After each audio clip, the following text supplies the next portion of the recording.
I have a message from the village Jedi. Max Rebo, hit it!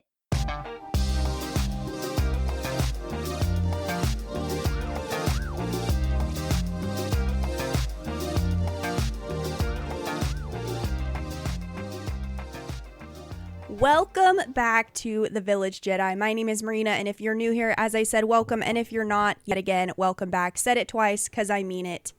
Hello there, General Kenobi. We are finally at part 3 of the Siege of Mandalore, and I could not be more excited. I'm sure you guys can hear in the hype of my voice. This episode is jam-packed with amazement. And like I said before, kind of the vibe of these past 3 episodes has been, let's pretend we're watching it for the first time, knowing what we know now. Right? So we're picking up on things that we've never really thought about before. We're getting little kernels, tidbits, Easter eggs, whatever you want to call it. But it's all intentional. It's all great. It's all fabulous. And it is all worth talking about here on The Village Jedi. You are right where you need to be. I hope your weekend is going absolutely fabulous. It just started. So yet again, happy Friday. I just love saying happy Friday. People don't say it enough.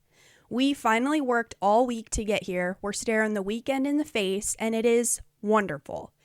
A little bit of behind the scenes, as always. If you want to get involved in the discussion, feel free to follow me on Instagram or TikTok at The Village Jedi, or you can send me an email to be read and reviewed online, or on air, should I say, at tvjpod@gmail.com. Not a lot of updates today. If I'm being honest, this is another batch episode because we're out of town most of this month, so I appreciate everybody supporting the show and enjoying these episodes. Maybe you're watching The Siege of Mandalore with me, and so you watched part 3 in preparation for this episode. Maybe you're just a huge fan and you love the show and you love Star Wars. Whatever the case may be, I'm just grateful to have you here. I'm grateful that we get to talk about Star Wars a little bit together. My only update really is that I, on Instagram and TikTok, posted a drawing of the daughter from the Mortis arc, and I think she's going to become one of my new favorite characters to draw, because she's one of those characters where she didn't last for very long, gone too soon, a baddie down, diva down, and so it's been fun to think about different pictures that I could draw with her, because that's the thing, is when a character's kind of niche, like there's not a lot of information out there about them, you can kind of draw them however you want. Like you can draw them in different outfits, in different settings, with different characters, interacting with different people, and it's really not that big a deal. It's fun, it's a sandbox character, and so I want to draw her more. I've been having a lot of fun with that, so that's kind of my only update about me. Okay, before we get started with the real yap, why don't we go ahead, as always, and take a brief ad break. Hello there. If you are looking to build your collection, The Village Jedi is now collaborating with Saber Masters to offer you $20 off your first combat-ready laser sword. You heard that correctly, combat-ready. The team at Saber Masters makes it their personal mission to create lightsabers built to last using lightweight polycarbonate blades with customizable settings and simple navigation. Saber Masters has really crafted the ultimate experience. Saber Masters is always offering a great deal for Force users everywhere, but with my code TVJ20, you can save an extra $20 at checkout. Simply type in the code at the checkout screen, TVJ20, and you're done. Link will be in the show notes. So, do you remember where I said Siege of Mandalore was something that I could talk about legitimately forever? There's so many pieces and parts of this story that are worth dissecting. And we're already at part 3. Part 3 is called Shattered. It runs for 28 minutes. A little bit of pre-show info like we did for the last 2 weeks. Here in this episode, we see Order 66. What exactly was George thinking here? Again, we want to go backwards a little bit. So with a little bit of Googling, Order 66 kind of introduces the ideas that it was possibly referencing, again, this is from Google, that there was a order signed by President Franklin D. Roosevelt on February 19th, 1942, and it was Executive Order 9066. It authorized military commanders to designate exclusion zones. This directly led to the forced removal and mass incarceration of over 120,000 Japanese Americans. While the text of Executive Order 9066 never explicitly mentioned Japanese Americans, it granted the Secretary of War and military commanders the authority to establish military areas and dictate who could enter, remain, or leave them. So, Execute Order 66, Executive Order 9066, not really a reach, in my opinion. So I thought that was interesting, something I'd never heard of. It also said it could possibly reference the destruction of the Shaolin Temple, which is an ancient part of mythology where Lucas might have been inspired by the legendary destruction of this sacred temple, where an emperor and a traitor within the order had wiped out the peacekeepers who had grown too powerful. So, pretty interesting. There's a lot of lore there. Kind of what I was thinking is this is a serious pivotal point in his storytelling in the prequels. Because when you watch the OT, we've got these big bads running the galaxy. How did we get here? And that's what the story of the prequels is. Yes, it's the story of Anakin Skywalker, but it's mostly the story of the fall of the Jedi, the story of the how we got here. Why do we need Luke? Why do we need the Emperor killed? Why are we oppressed? This is prequels, pre-story. This is how it happened. And this day specifically, Order 66, is how it happened. And we got to see that day animated in the Clone Wars. A little more research indicated that Order 66 was codenamed Operation Nightfall. And not specifically night as in moon and stars, moonbeam ice cream. K-N-I-G-H, night. Operation Nightfall. So the fall of the Jedi Knights, Jedi Knight Anakin Skywalker himself, potentially. And sort of with the aftermath of this, the Empire ended up collecting the lightsabers of the fallen Jedi, burned them at the summit of the temple staircase as a display of the Order's demise, and afterward, the Jedi Temple was then converted into Emperor Palpatine's private imperial palace. He completely erased the Jedi's history from the building and replaced it with statues of himself. This was, can you imagine? Let's just imagine for a second that this is real. Let's take a little step back. This would be the most traumatic night in history. There was absolute devastation, shattering of the previous way of life. On Coruscant, on all the other worlds, on Ilum, which was an extremely force-sensitive sacred location. This marked the beginning, but it also marked the end of Clone Wars. Which is why, after watching this episode, I had no idea what the fourth week was going to be. You know, as with most of us, we knew that there were 12 episodes slated for this season.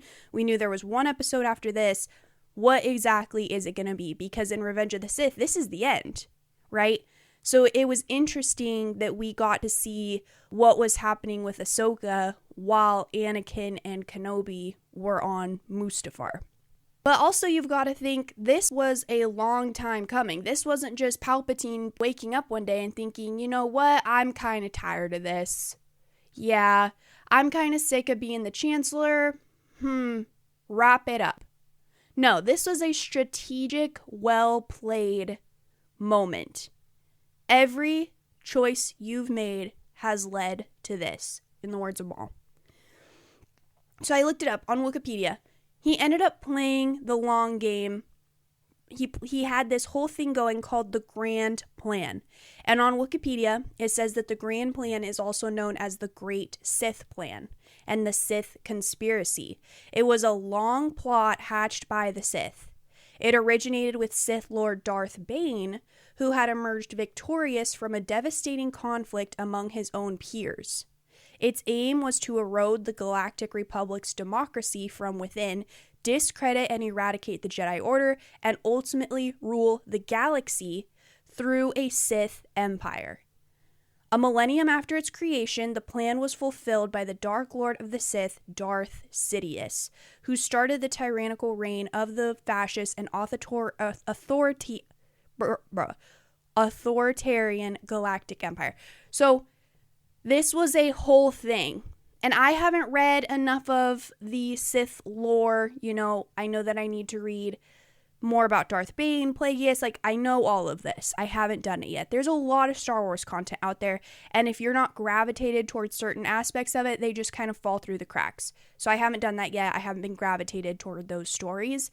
But I wanted to include this in this episode to show maybe if there's other listeners out there who didn't know this. This was a millennium-long plan. And it all kind of started to come together when the Sith showed themselves to be in existence. They'd just been kind of putting this plan together in the shadows. Episode 1, The Phantom Menace. And who was in The Phantom Menace? Maul. And Sidious, but mostly Maul. So that's what makes him being part of this arc so incredible, is it's so full circle. It really is. When we're first introduced to the Sith, chronologically, it is with Maul during this era. And now, at the end of this era, Order 66, we're going to watch how Maul survives and how he has been able to survive this grand plan that no longer includes him. Because you see, Palpatine, he ended up manipulating events to fast-track all these efforts. He was a character known for tactical genius, but also a lot of patience. And even though he's super smart, it's interesting, at least in my opinion, that he would not be on the Mount Rushmore of villains. If there was one character from Star Wars, no question it would be Vader up there. Palpatine / Sidious / the Emperor, whatever you want to call him, he works in the shadows. And he has a story that's largely inaccessible to his viewers. Specifically, his character, he feels kind of distant, cold, calculated. He's very unrelatable. We do not know enough about Sheev Palpatine to develop a strong opinion on him. Besides, he's smart, he's strong, and no one can take him out. So, and maybe that's just because I don't know enough about him, but I feel like it might be a little crazy to say that he's low-key a weak character.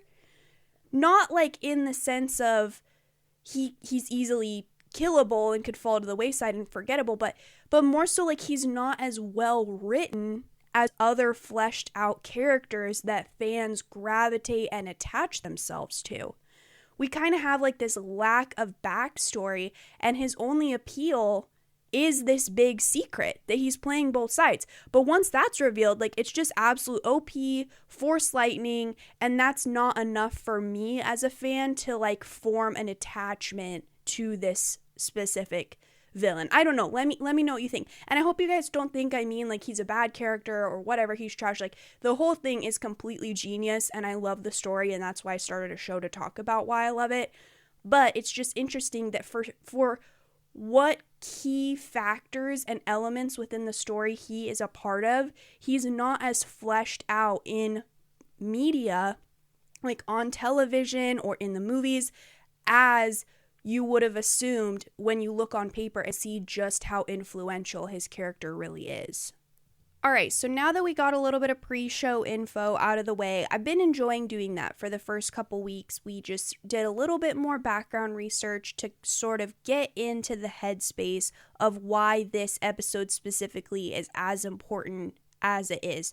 For me, obviously, it's Order 66, and I had some questions about that, questions I hadn't really stopped to think about before, but I wanted these to be good quality, enjoyable episodes for you guys, maybe pulling out some points that you hadn't heard before, or maybe you had but it had been a while, or maybe I said something or thought of something that you hadn't thought about before, and that's what's making these episodes so much fun, is let's just break it down together and find something enjoyable about a story that is going to go down in history as enjoyable, timeless, incredible, very fun. All right, episode breakdown. Part 3, Shattered. That's the episode title. What's shattered here? The Jedi Order won, as we talked about, huge deal, Order 66.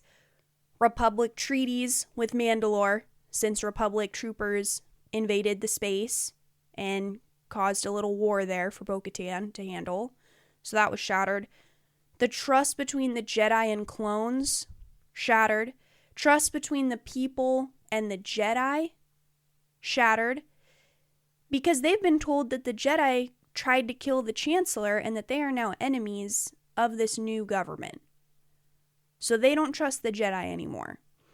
Also shattered, every little thing that the Republic and the Separatists were fighting over, were fighting for, people died for this cause that they believed in, that's gone.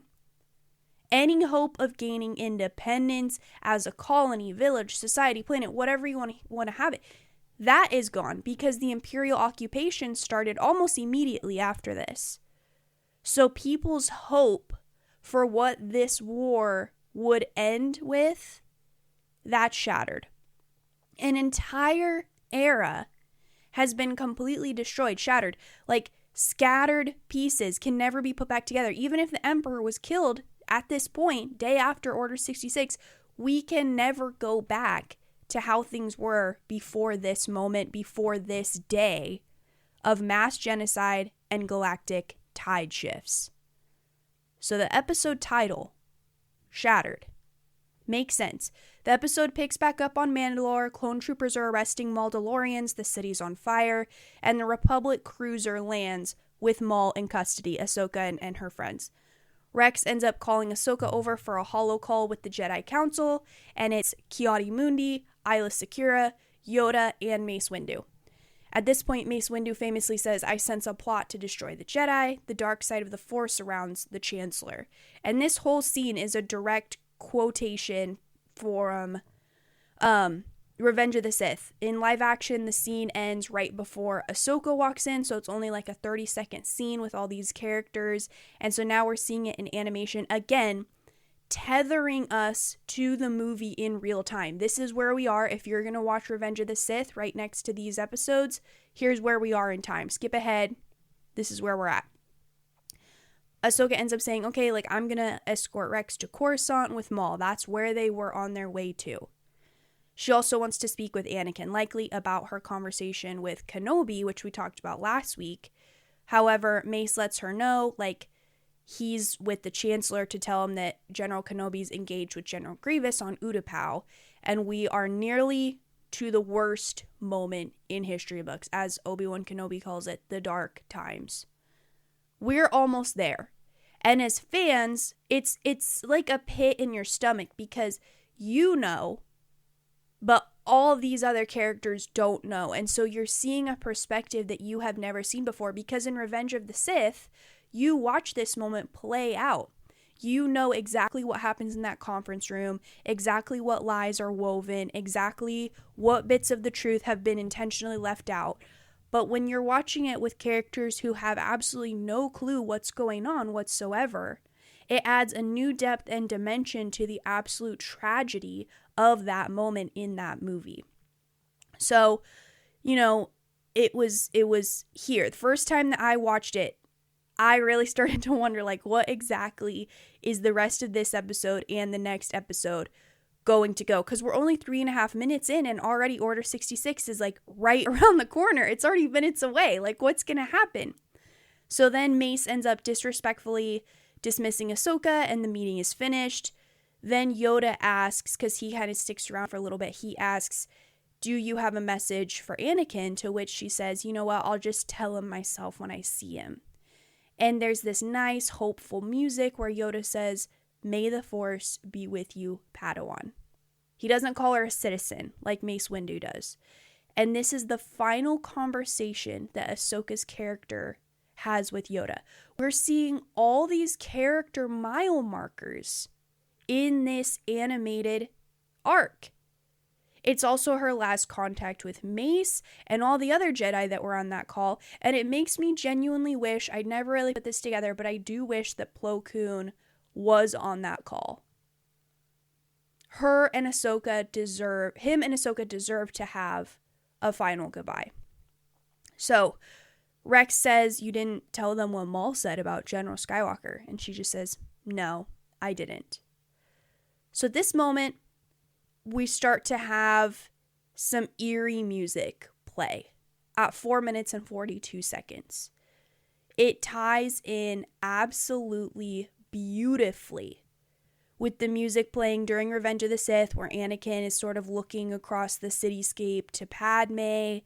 There's this music, and it's either inspired by or directly taken from Padme's Ruminations. That's the name of the track on the Revenge of the Sith soundtrack by John Williams. And an iteration of that begins to play, and it plays for the next few minutes of this episode. And it again, it's just tethering us to live action. Here is what is going on. Right at this moment, Anakin is in tears and he's looking across the skyline at Padme as Ahsoka and Rex are escorting Maul onto the ship. And there's this build-up, thick tension. No one is ready. You're sitting there and you're thinking like, no, not yet. Like, not yet. Like, there's still a story to be told. No, mama. No. It's time. Anakin is about to give himself over to Darth Sidious. So, Maul's eyes say that he can kind of tell something is coming, but he doesn't know for sure. He's locked up in this box, and all we can really see are his eyes. He's escorted onto the cruiser, and Ahsoka and Bo-Katan part ways. She just says, "Goodbye, Ahsoka Tano." And we both know these ladies live because we see them again in Rebels, but we have no idea what's going to happen until they meet again. Like, is Maul going to break loose? Like, what's going to happen? Nope. They all get on the transport. If you pause, it is 6 minutes. We're at the 6-minute mark. Order 66 is just around the corner. 6-minute mark. Just keep that in mind. The transport leaves. We dock onto the Republic cruiser. Maul's looking around anxiously. Ahsoka senses his discomfort and uncertainty from more than just being a prisoner. She's connected to the same force that he is. They just tap into that energy differently.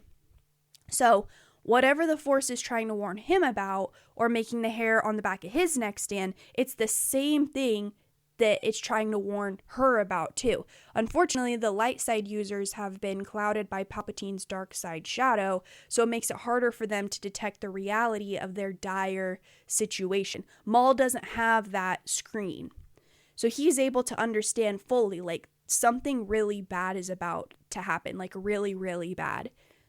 And so he's kind of freaking out, and Ahsoka can sense that. Rewatching, we notice too just how many people are on this ship. They land on the Republic cruiser. As I said, there's hundreds of clones.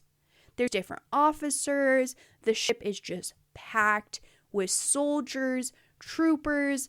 There's Coruscant guard troopers overseeing the transfer of Maul since he's a Republic prisoner. They end up leading him to this laser cell and stand guard. And his eyes, they stay closed. Like, he's trying to tune in with that warning in hopes that it will also reveal further clarity and a way for him to survive. So Ahsoka and Rex end up making their way to the bridge. Again, Padme's Rumination, this eerie music is just playing the whole time. And the ship is set into hyperspace. It's traveling back to the Jedi Temple. At 8 minutes and 23 seconds, Rex speaks, and he just says something on your mind because he sees like Ahsoka's facial expressions. 8 minutes and 23 seconds.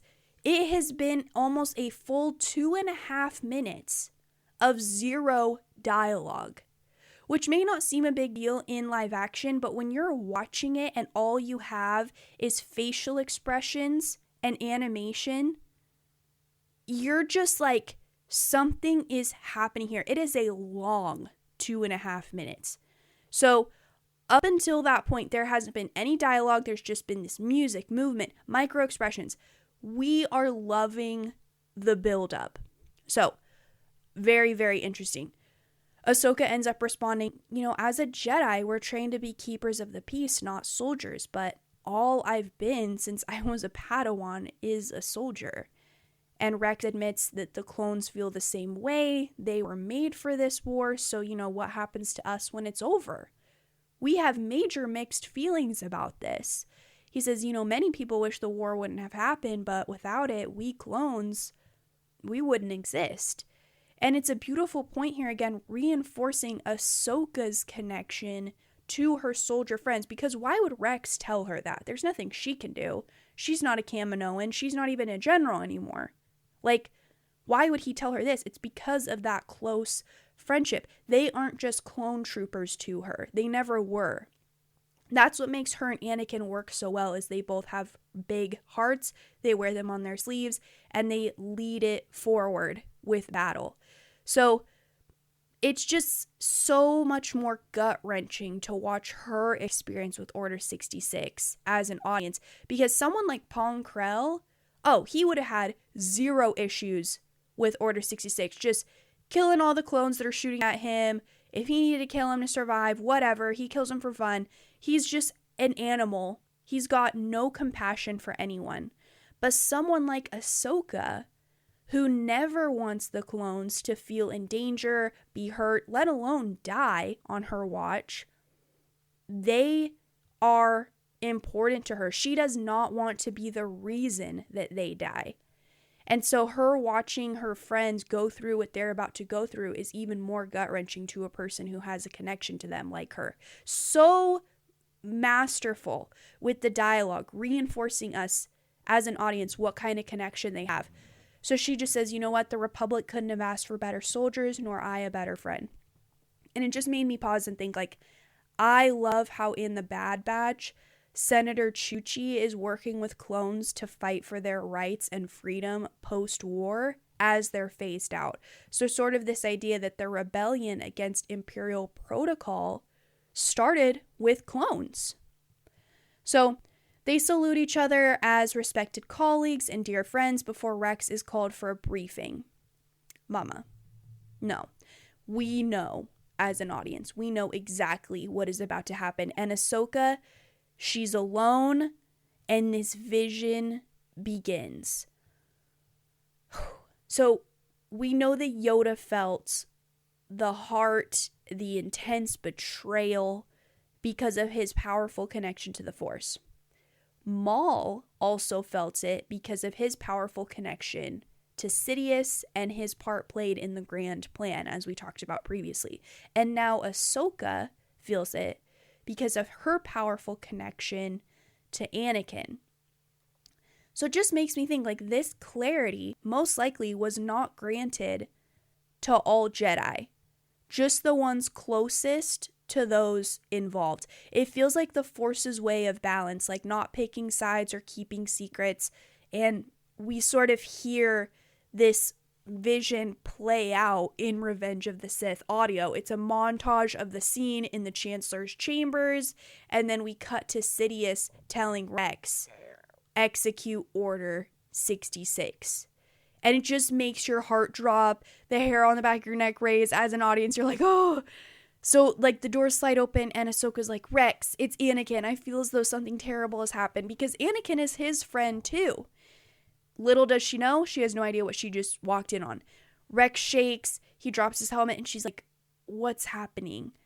And he turns, he stops the other troopers, insisting that he'll be the one to do it instead.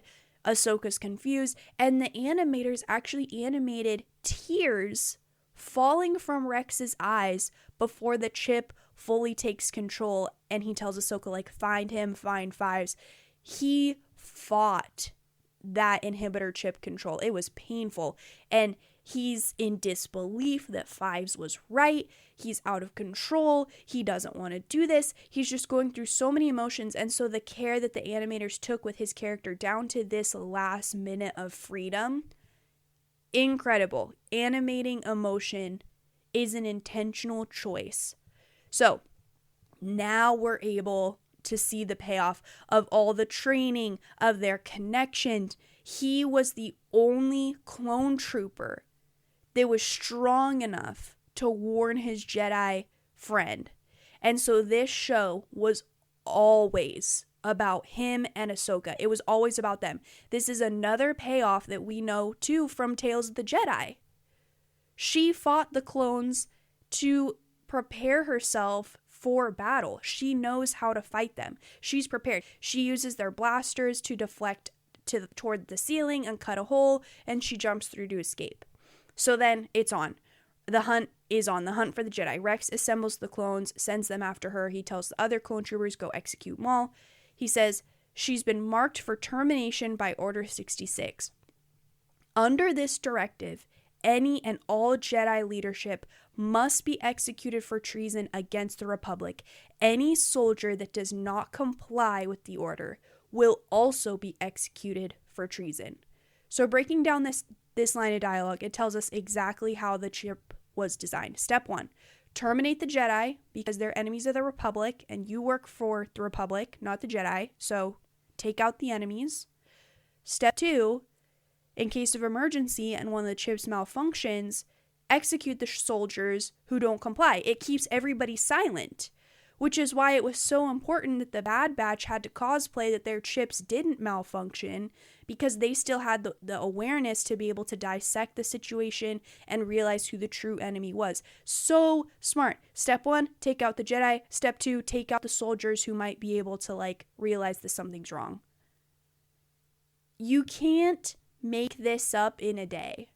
It takes, as we discussed, millennia to slowly plant all the seeds for it to bloom together, for it to all fall together. Not once did it fail. And only little parts slipped through the cracks, as we said, like fives, things like that. That's how we're able to see this story play out. But for the most part, it was an incredibly successful plan. And that's why the Empire was able to rule as long as it was, and why the rebellion took as long as it did in the shadows to put together their grand plan of retaliation. So, Ahsoka frees Maul, and you can see the visible shock on his face. She doesn't kill the clones that were guarding him, just kind of knocks them out. And she's like, is this your doing? And he's like, no, I don't know what has occurred, but surely you have felt it. And Maul is sort of amused, he puts the pieces together, and Ahsoka is shocked. It makes sense what he's saying, that they had these inhibitor chips and the clones are sent to kill all the Jedi. This is wild. So Maul's like, okay, well, it's good you freed me. Now we have a fighting chance if you follow my lead. And she's like, no, I'm not gonna work with you.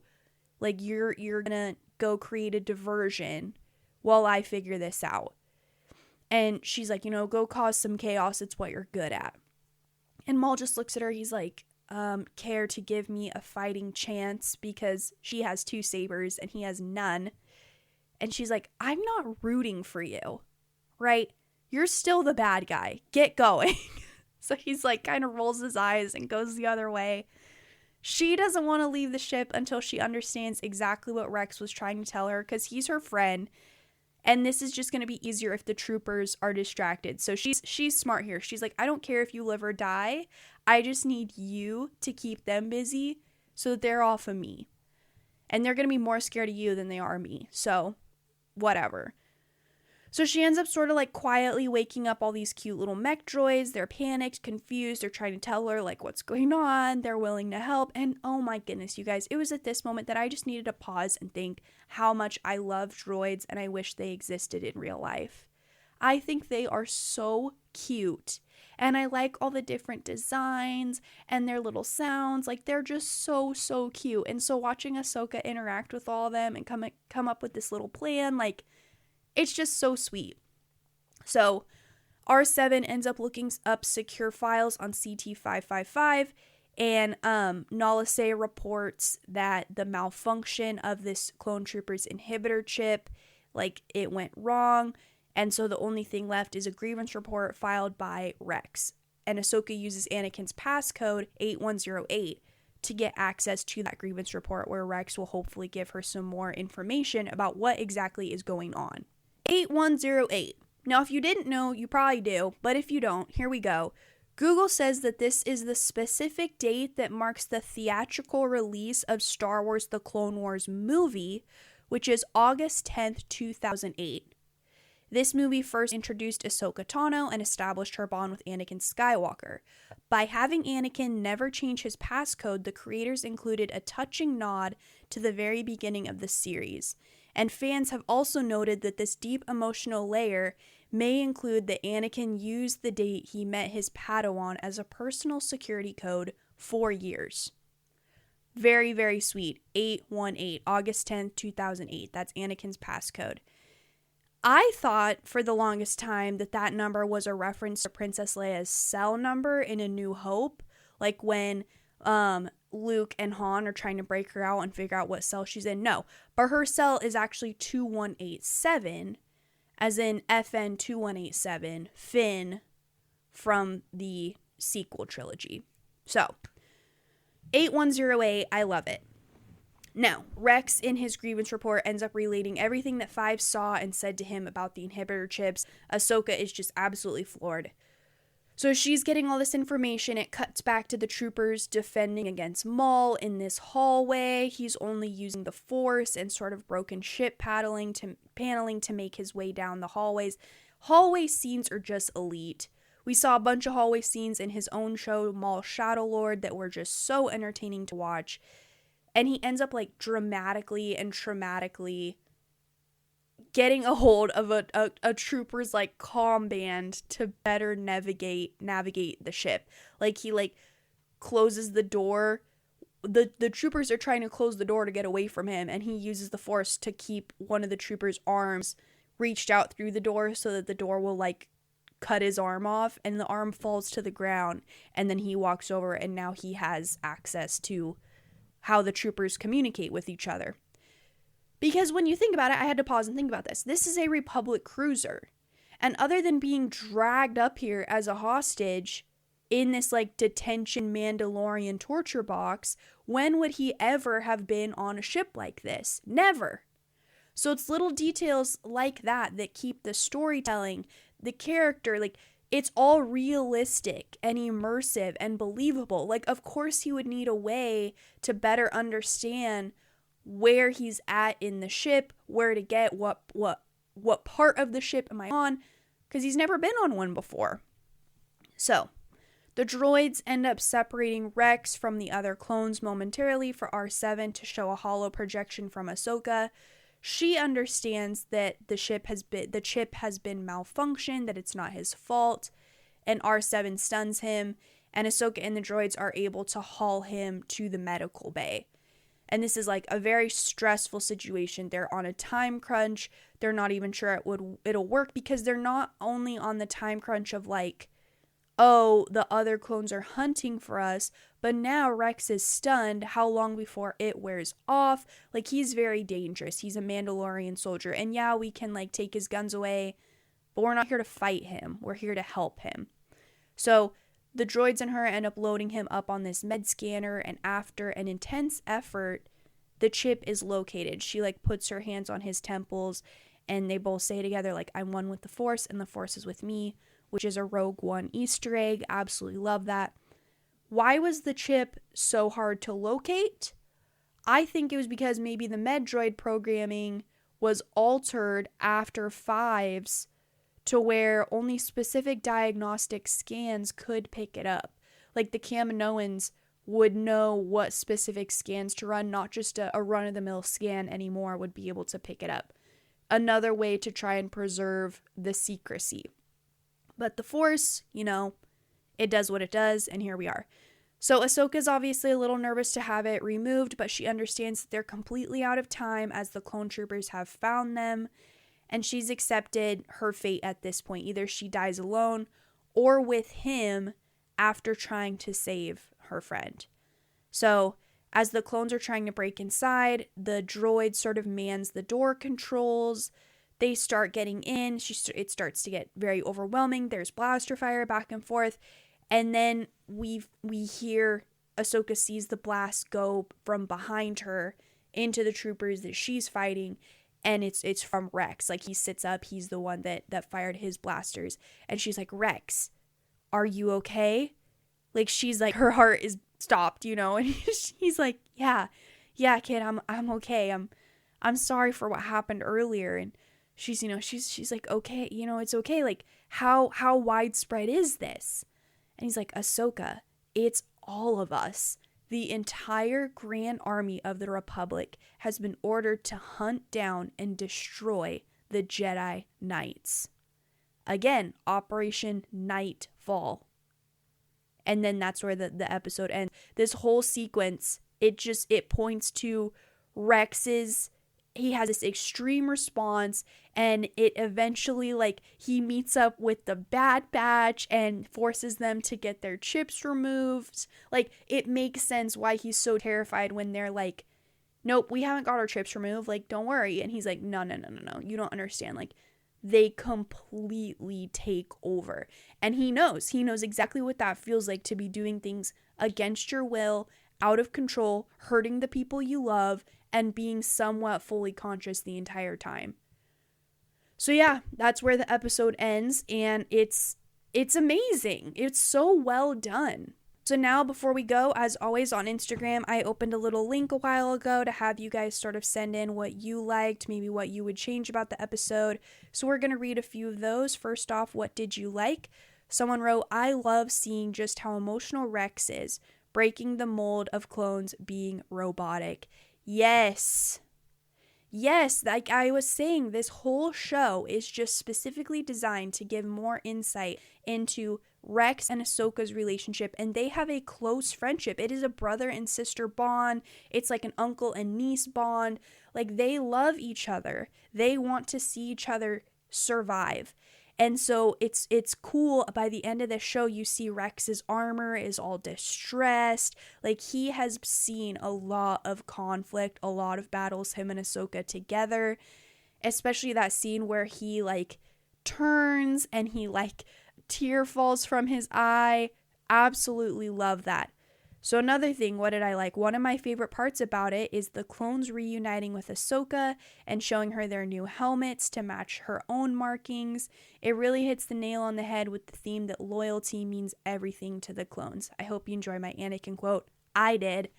That everything with her false accusations and leaving the order, that their time together is the real bond, and they value that over any political opinion / decision she made or was made about her. Yes.